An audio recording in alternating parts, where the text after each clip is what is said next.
नमस्कार भारत, मैं हूं आपकी अपनी अक्षरा सिंह। आप सभी का स्वागत करते लेकर आ गई हूं एक ऐसा शो जहां है इस धरती के धुनों की सुरीली इमारत।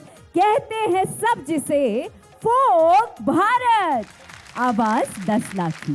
Presented by MV educational group, एक कदम सफलता की ओर।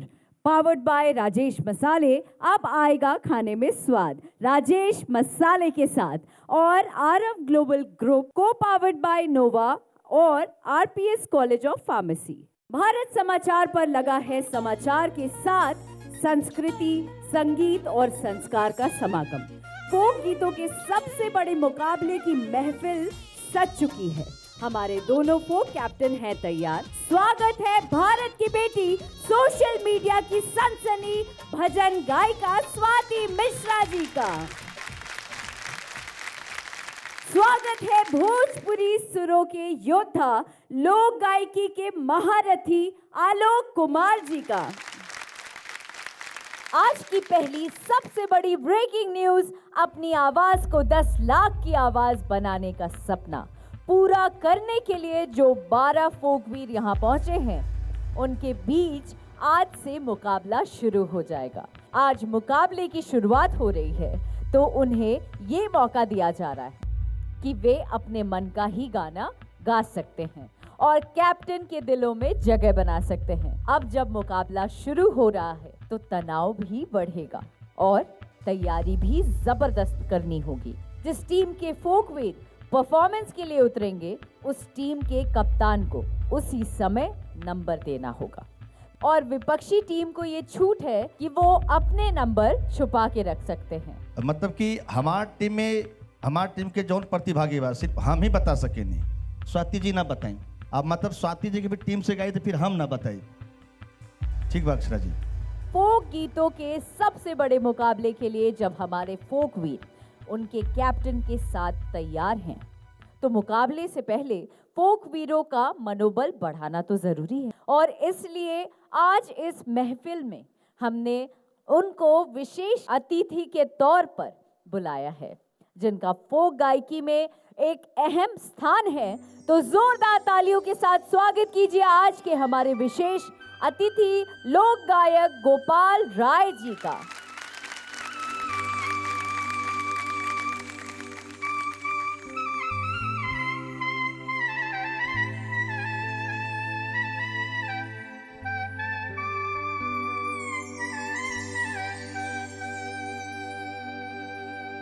श्री गणपति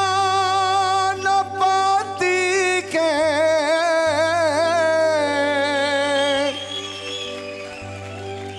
श्री गणपति के चरण में शरण गही,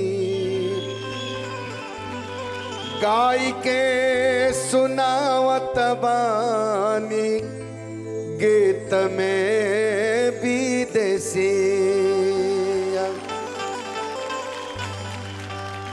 अरे गवना कराई के घरे बैठाई के अपने पुरुबावा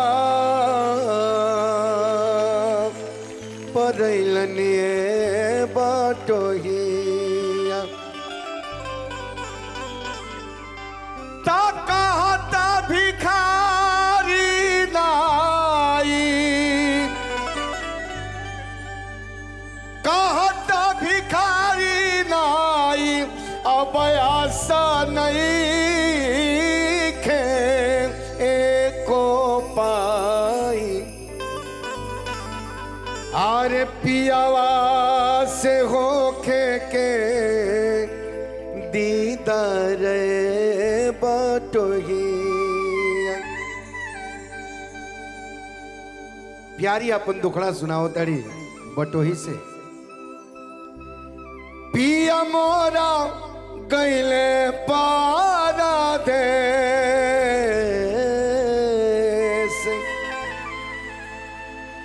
पिया मोरा गईले परदेस। ए बटोही भैया पिया मोरा कैले परदेस ए बटोही भैया पिया मोरा कैले परदेस ए बटोही भैया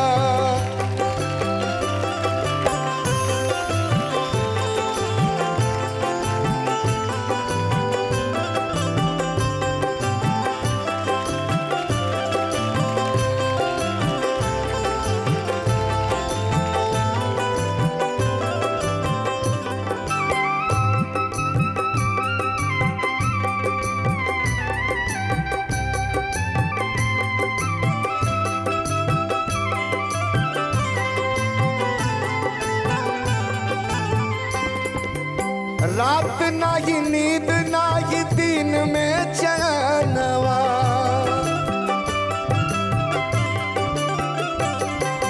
रात नाही नींद नाही दिन में चैनवा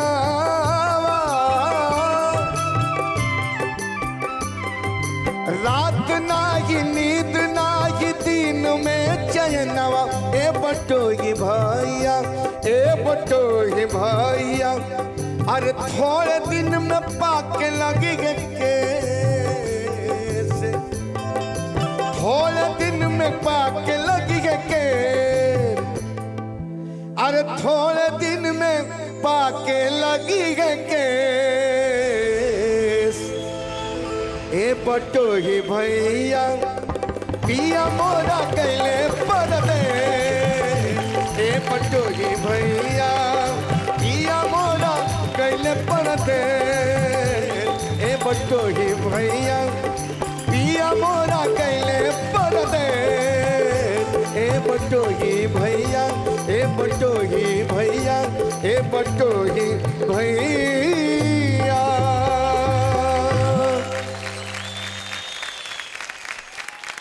भारत समाचार के सोच के हम सलाम करतनी कि आप इतना बढ़िया सुंदर कार्यक्रम फोक भारत अपना भारत समाचार पे प्रस्तुति खातिर सोचली ये सोच के सलाम करतनी और बहुत बहुत धन्यवाद और बधाई देत बानी जितना प्रतिभागी बाने जे भी जुड़ल बाटे इस शो से सबके बधाई और शुभकामना देत बानी कि खूब दिल से फोक भारत के कार्यक्रम बनावे के बा जितना प्रतिभागी लोग बा लोग के यह कहब कि शुभकामना बा आशीर्वाद बाटे खूब मन लगा के दिल खोल के गावे के बाटे ये मौका बड़ी कम मिलेला सुंदर सुंदर चेहरा बात हम लोग के सचिन भाई के पूरा टीम बाटे और बहुत बड़े कलाकार समझिए हिंदुस्तान के आपके सामने आपका सहयोग करने के लिए हमारो सहयोग अगर कहीं जनाई तो हम आइले बानी तो हम लोग संगे बानी पुनः बहुत बहुत बधाई भारत समाचार पे आवे वाला फोक भारत के एक कार्यक्रम जय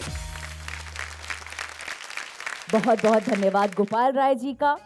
आप जब भी गाते हैं फोक गीतों की महक से महफिल सज जाती है, सुगंधित हो जाती है। आपके आने पर हमारे फोक वीरों का मनोबल बहुत ही ज्यादा बढ़ गया है। अब ये खुलकर अपना प्रदर्शन कर पाएंगे। तो चलिए अब आगे बढ़ते हैं। सबसे पहले अपने कैप्टन के पास चलते हैं। स्वाति जी सुर की लड़ाई अब स्टार्ट हो गई बा और जितना भी प्रतिभागी बा सब अपन अपन अच्छा देवे की कोशिश करी, बेस्ट गावे की कोशिश करी और खूब मन लगा गाई बिना टेंशन के। हम बानी सबके साथ, स्वाति जी भी बाड़ी सबके साथ और बाकी सब लोग तो इतना अच्छा गा रहे हैं, अच्छा लग रहा है मुझे, एकदम बेझिझक गाई, बस अपना बेस्ट परफॉर्मेंस देवे की कोशिश करें। ठीक बा स्वाति जी, किस फोक वीर से शुरुआत कराना चाहेंगी आज? तो मेरी तरफ से मैदान में सबसे पहले उतरेंगे जिनका नाम है वीर सेन जी।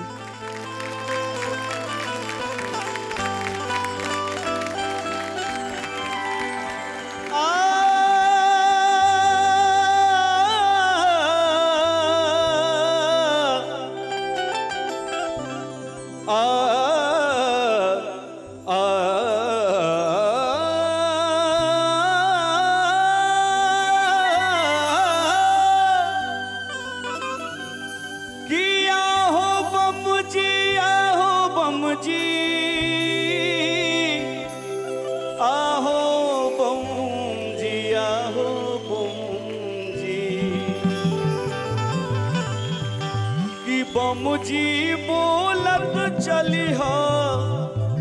सत्यं शिवं सुन्दरं डमरू बजावत डम डम डम डम ना कि बमजी बोलत चली हो सत्यं शिवं सुन्दरं डमरू बजावत डम डम डम डम ना कि बमजी बोलत चली हो सत्यं शिवं सुन्दरं डमरू बजावत डम डम डम डम ना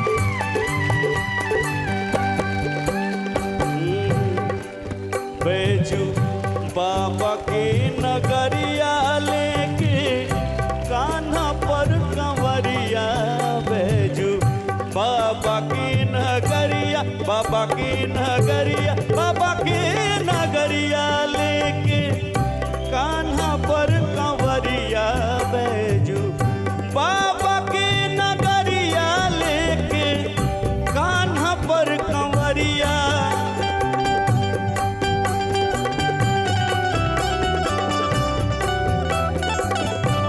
हो बैजू बाबा के नगरिया लेके कान्हा पर कंवरिया उड़ावत उड़ावत धुआं चलम के चली हो डम डम डम डम डमरू बजावत डम डम डम डम ना हो बैजू बाबा के तू नगरिया डम डम डम डम डमरू बजावत डम डम डम डम ना डम डम डम डम डम डम डम डम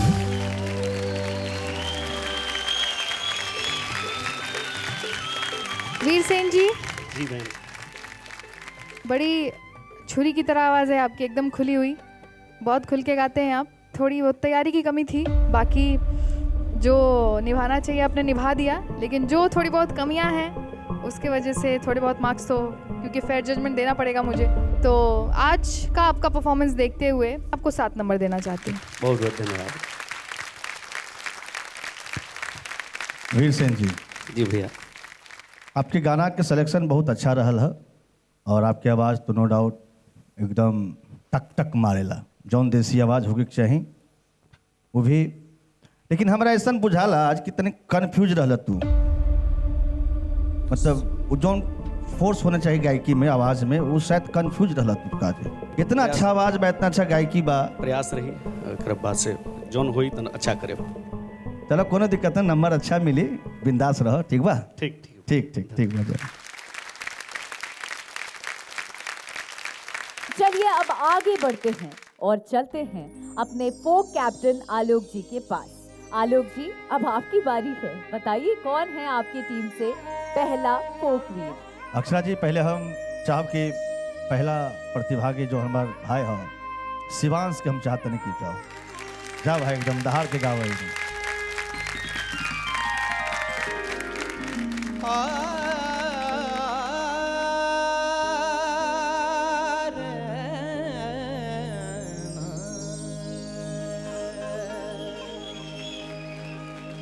हाय रे कल जुगवा तोरा पहिला चरण में अधर्म बहाबी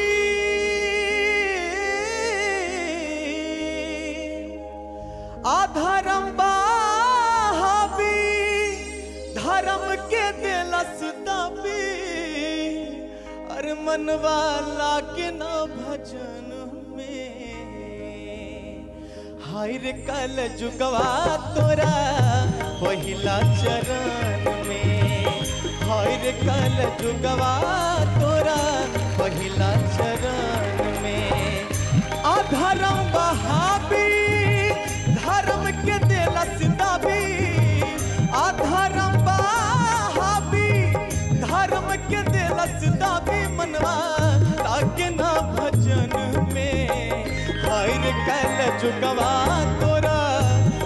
पहिला चरण में हाय रे कल जुगवा तोरा पहिला चरण में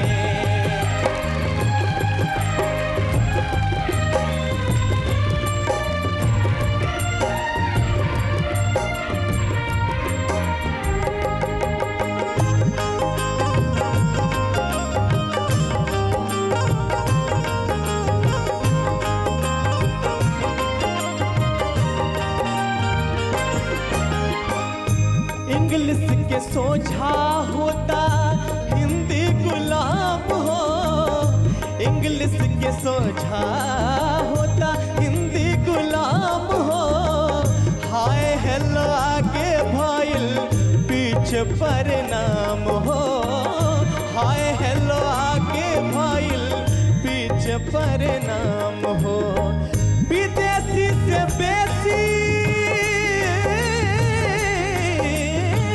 विदेशी से बेसी और लोगा भाई देसी विदेशी से बेसी लोगा भाई देसी है चूरफ यसन में हाय रे कल जुगवा तोरा पहिला चरण में हाय रे कल जुगवा तोरा पहिला चरण में अधर्म बहाबी धर्म के दिलस दाबी अधर्म बहाबी धर्म के दिलस दाबी मनवा लागे ना भजन में हर कल जुगवा तोरा पहिला चरण में हर कल जुगवा तोरा पहिला चरण में हर कल जुगवा तोरा पहिला चरण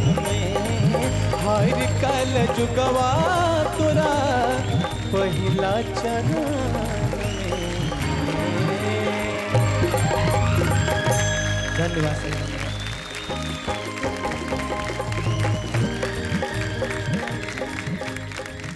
वाह शिवांश जी, जी सर आपकी गायकी मतलब हर चीज दिखा था हमरा, एक देसी अंदाज भी और एक गायक होला ना कि हम कौन कहाँ नोट लगाएं ताकि परफेक्ट लगे, ये आप में को समझ बा बड़ा अच्छा लगल है। कहे कि लाइव गावल और एक एक चीज पे वर्क करना और खास करके इतने बड़े मंच पे, और उसको बखूबी से आपने निभाया।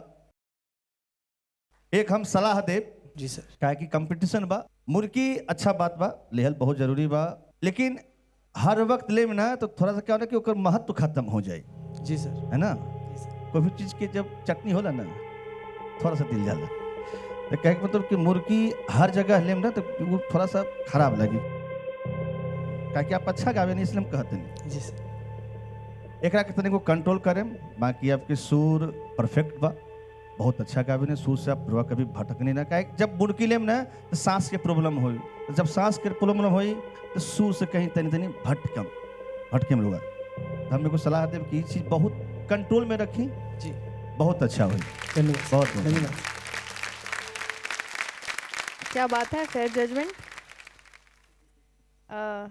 शिवांश जी, यस मैम मैंने आपको स्टैंडिंग ओवेशन दिया, मुझे बहुत अच्छा लगा। Thank you ma'am, thanks so much ma'am. सबसे अच्छा लगा मुझे कि आपने मुझे आज कहीं ना कहीं एक भजन सुना दिया। मैं भजन सुनने को तरस रही थी, आपने मुझे भजन सुना दिया, और जो चीज़ चाहिए थी इस गीत में, जो भाव चाहिए था, बाकी जो ऊपर नीचे जो भी है आपको बताया सर ने, जी सर बाकी मुझे तो बहुत अच्छा लगा। Thank you, ma'am. एक्सप्रेशंस कमाल के थे, Thank you, बहुत ma'am. बढ़िया लगा। Keep it up. Thank you sir, thank you ma'am.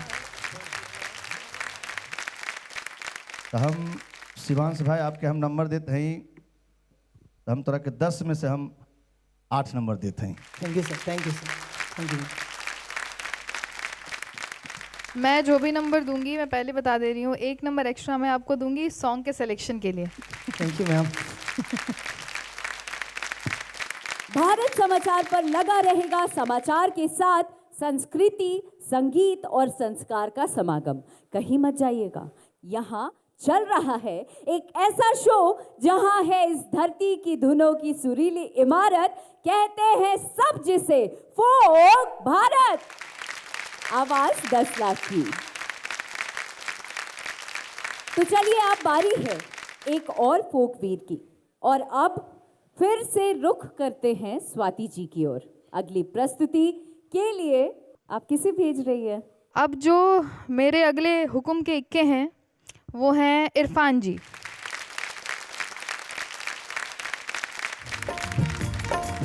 ए ठकुराइन, अरे गोदना गोदवाला हो गोदना, अरे काय मलिकार, अरे गोदना गोदवाइली ता हमरो दिया रात उड़ाई जाए।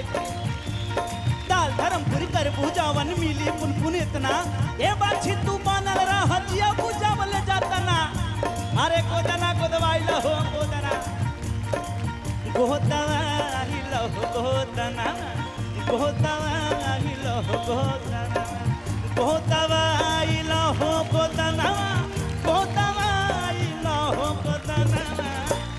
अरे का कहीं तरह खाती तू हमसे गोदना गोदवाइली तो हमरो जरा जुड़ाई जाए कि गोदवाइला हो गोदना, गोदवाइला हो गोदना, गोदवाइला हो गोदना, गोदवाइला हो गोदना, गोदवा गोदवाइला हो गोदना। अरे जो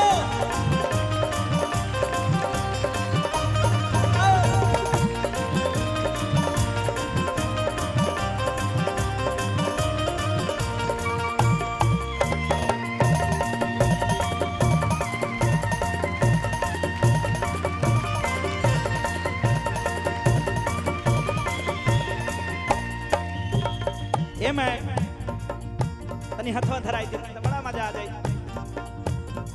फूल बना वाला चाहे दिल बना वाला, चाहे तू बला मुआ के नाम लिखा वाला। फूल बना वाला चाहे दिल बना वाला, चाहे तू बला मुआ के नाम लिखा वाला। आवा छपा बावा रुचे भावे जमन मनावा, आवा छपा बावा रुचे भावे जमन मनावा। ए कायल भैया तनिका तू हो कह देता कि गोदना हमरा से गोदवाई लेती हेलो कि मैं कि गोदवाई गोदना, गोदवाई गोदना, गोदवाई हो गोदना, गोदवाई हो गोदना, गोदना गोदवाई हो गोदना, गोदवाई हो गोदना,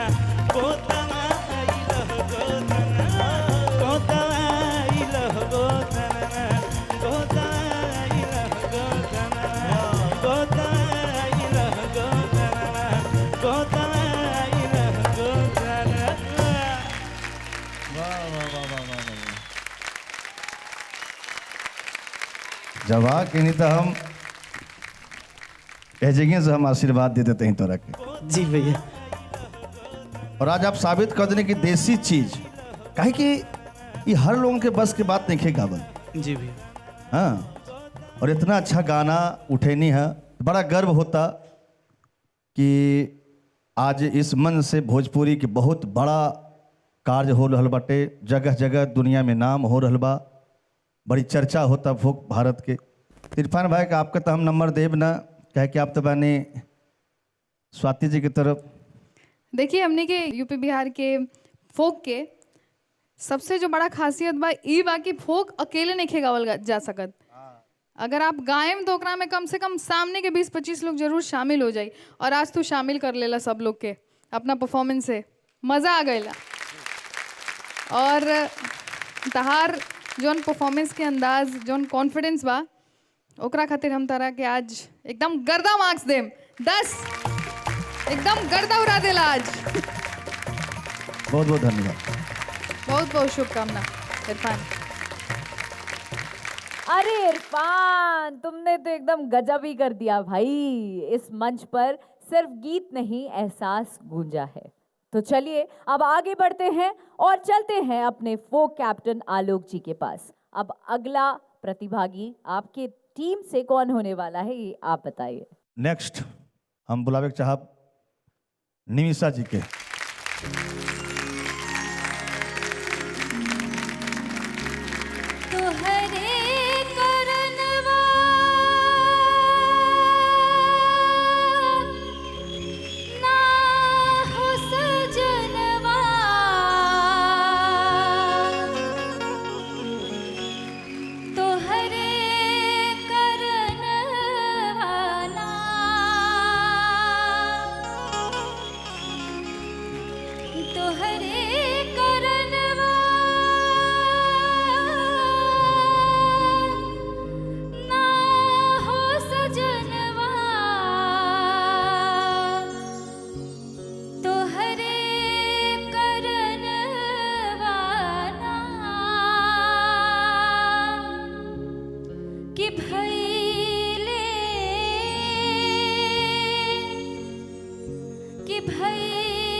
निमिषा जी वाह, शुरू में जौन एडलिब लेनी है बड़ा बारीकी, वो एगो सुर लगल है बड़ा तगड़ा, भूल गई नहीं कैसे रहे शुरू में।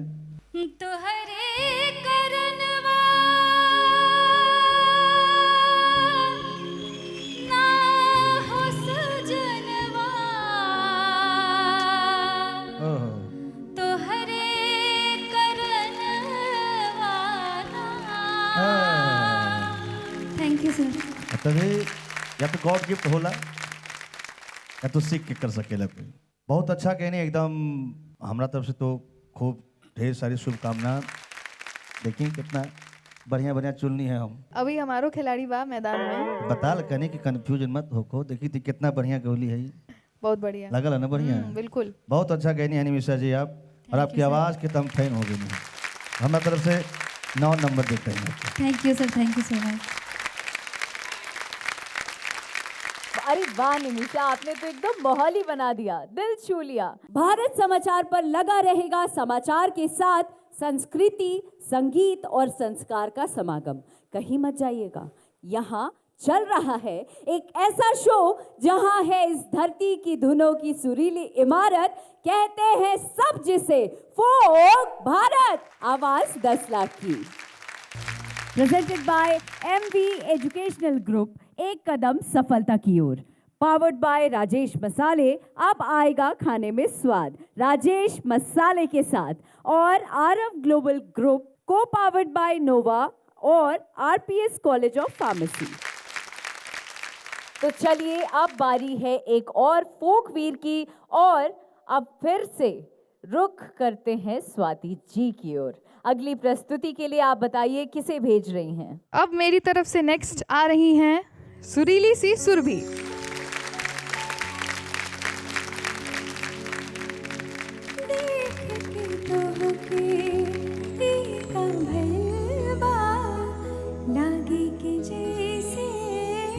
कुछ हो गइल बा, धड़के न जियरा, अचके से पल पल, दिल में बेचैनी ऐसन भइल बा।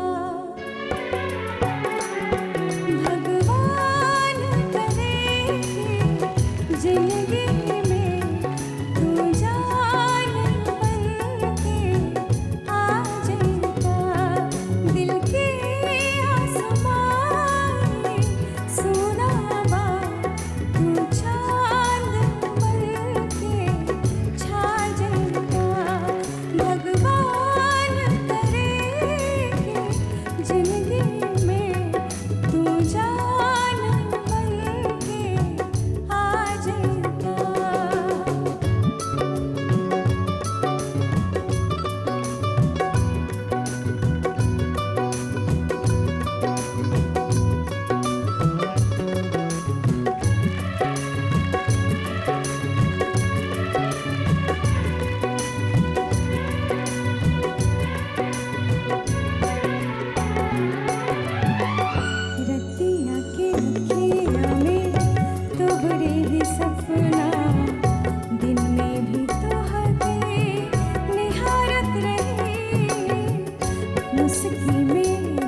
आज बहुत अच्छा गाया सुरभि, एकदम मेरा मन खुश हो गया।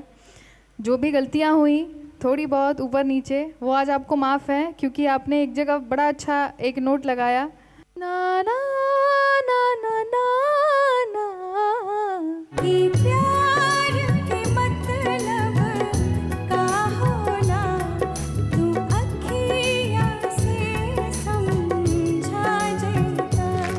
बहुत अच्छा लगा। Thank you so much. आप तो मेरी टीम से हैं, तो आपको मैं खुल के मार्क्स दे सकती हूँ, लेकिन कुछ मार्क्स काटूंगी क्योंकि आप अच्छे से प्रैक्टिस कीजिए जहाँ जहाँ सुर गए हैं।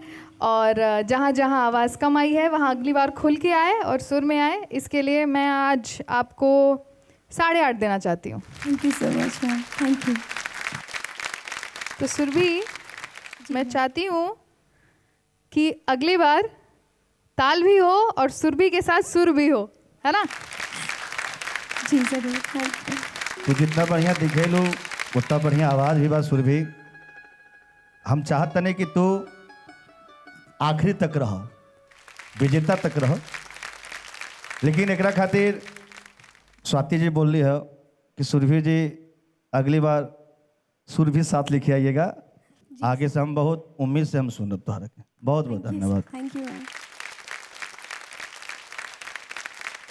सुरभि ने अपने सुरों से दिल्ली की मिट्टी की खुशबू यहाँ तक पहुँचा दी है। आइए अब आगे बढ़ते हैं, अगले फोक वीर की ओर चलते हैं और चलते हैं अपने फोक कैप्टन आलोक जी के पास। आलोक जी, संघर्ष बड़ा भीषण है, कौन है आपका अगला फोक वीर? अब हम जगरा के बुलावे चार अलवानी प्यारी सी आवाज, क्यूट जूही।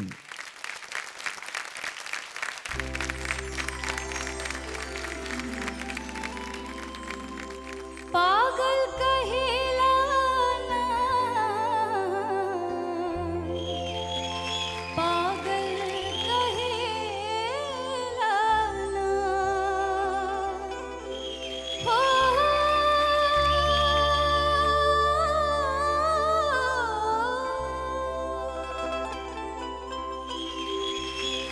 पागल कहेला नार लोगवा, पागल कहेला ना, पागल कहेला नार लोगवा, पागल कहेला ना, हो पागल कहेला नार लोगवा, पागल कहेला ना, कि हम ता नहीं हर बानी रसीली की लगवा, पागल कहेला, कि हम ता नहीं हर बानी रसीली की लगवा, पागल कहेला, पागल कहेला ना, पागल कहेला ना, पागल कहेला नार लोगवा, पागल कहेला ना, कि हम ता नहीं हर बानी रसीली की लगवा, पागल कहेला, कि हम ता नहीं हर बानी रसीली की लगवा, पागल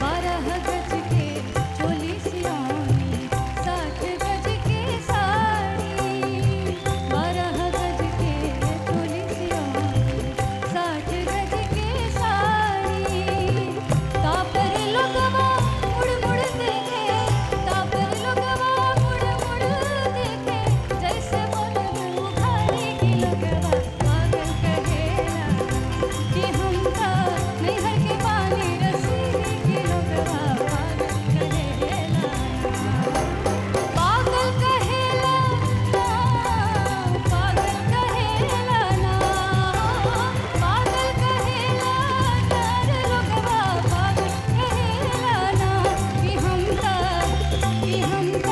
नहीं हर के पानी रसीली की लगवा, पागल कहेला ना, कि हम ता नहीं हर के पानी रसीली की लगवा, पागल कहेला ना।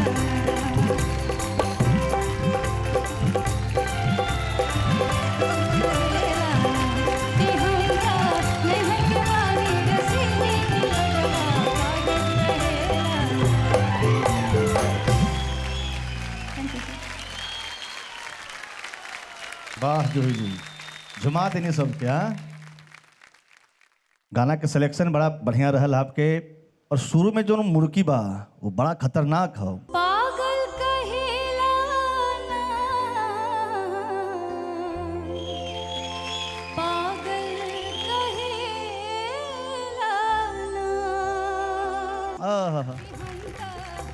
बड़ा खतरनाक मुर्गी है।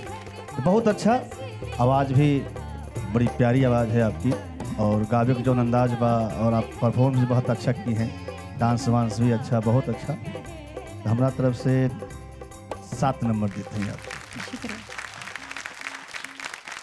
मुझे ऐसा लग रहा था कोयल को सुन रही हूँ, मुझे ऐसा लगा। आपकी हरकतें, आपकी मुर्कियाँ, आपकी गायकी की समझ, मुझे लगता है कि आपको अभी इस एज में खुद नहीं पता है कि आप कितना अच्छा गा रही हैं, क्योंकि आपने बहुत अच्छा गाया, मेरा दिल जीत लिया। Thank you ma'am. भारत समाचार पर लगा रहेगा समाचार के साथ संस्कृति, संगीत और संस्कार का समागम। कहीं मत जाइएगा, यहाँ चल रहा है एक ऐसा शो जहां है इस धरती की धुनों की सुरीली इमारत, कहते हैं सब जिसे फोक भारत। आवाज 10 लाख की। Presented by MV educational group, एक कदम सफलता की ओर। पावर्ड बाय राजेश मसाले, अब आएगा खाने में स्वाद राजेश मसाले के साथ। और आरव ग्लोबल ग्रुप, को पावर्ड बाय नोवा और RPS कॉलेज ऑफ फार्मेसी। आज के एपिसोड के सभी 6 फोक वीरों का परफॉर्मेंस समाप्त हो चुका है।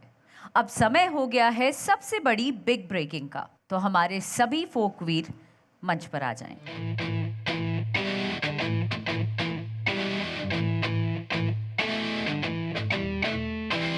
हमारे फोक कैप्टन आलोक कुमार जी और स्वाति मिश्रा जी की टीम के सभी फोक वीरों ने भोजपुरी फोक गीतों को गाकर अपना परफॉर्मेंस दिखाया है। इन गायकों के परफॉर्मेंस के आधार पर हमारे दोनों फोक कैप्टन ने नंबर भी दिया है। इनमें से कोई 4 आज सुरक्षित हैं और 1 या 2 डेंजर जोन में चले जाएंगे। और कल के परफॉर्मेंस के आधार पर यह तय होगा कि किसको मिले हैं सबसे कम नंबर और किसका सफर हो जाएगा समाप्त। तो आज जो 4 नाम सुरक्षित हैं, उनमें से पहले 2 नाम मैं बताने जा रही हूं।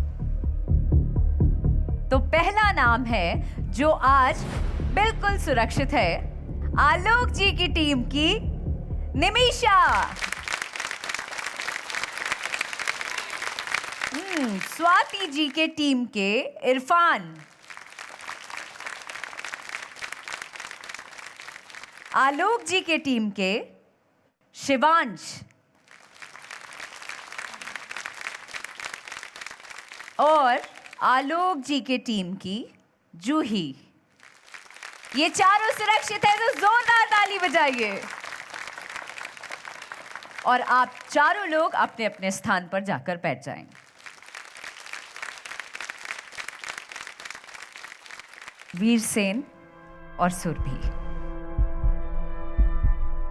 आप दोनों में से कल किसी एक का सफर, या हो सकता है दोनों का सफर समाप्त हो जाए, क्योंकि आज आप दोनों ही डेंजर जोन में हैं। समाप्त हो जाए। कल के परफॉर्मेंस के आधार पर यह तय होगा कि किसी और कंटेस्टेंट का अगर आपसे कम नंबर आया तो आप बच जाएंगे और वो जाएंगे, नहीं तो बस सफर यहीं तक। वीरसेन और सुरभि को मिले हैं सबसे कम अंक, आप दोनों ही कैप्टन के मिलाकर। वीरसेन को मिले हैं 14.5 और सुरभि को 15.5, निमिषा को 17, इरफान को 18, जूही को 16 और शिवांश के 16 नंबर। तो आप दोनों भी अपने स्थान पर जाकर बैठ जाइए। अगले एपिसोड में फिर बाकी के 6 फोकवीर आएंगे और मुकाबले को आगे बढ़ाएंगे। तो अगले एपिसोड का इंतजार कीजिए। एक बार फिर सुर और संगीत की महफिल जमेगी, तो बने रहिए हमारे साथ देखते रहिए एक ऐसा शो जहां है इस धरती के धुनों की सुरीली इमारत, कहते हैं सब जिसे फोक भारत। आवाज 10 लाख की, presented by MV educational group. एक कदम सफलता की ओर, पावर्ड बाय राजेश मसाले। अब आएगा खाने में स्वाद राजेश मसाले के साथ, और आरव ग्लोबल ग्रुप, को पावर्ड बाय नोवा और RPS कॉलेज ऑफ फार्मेसी।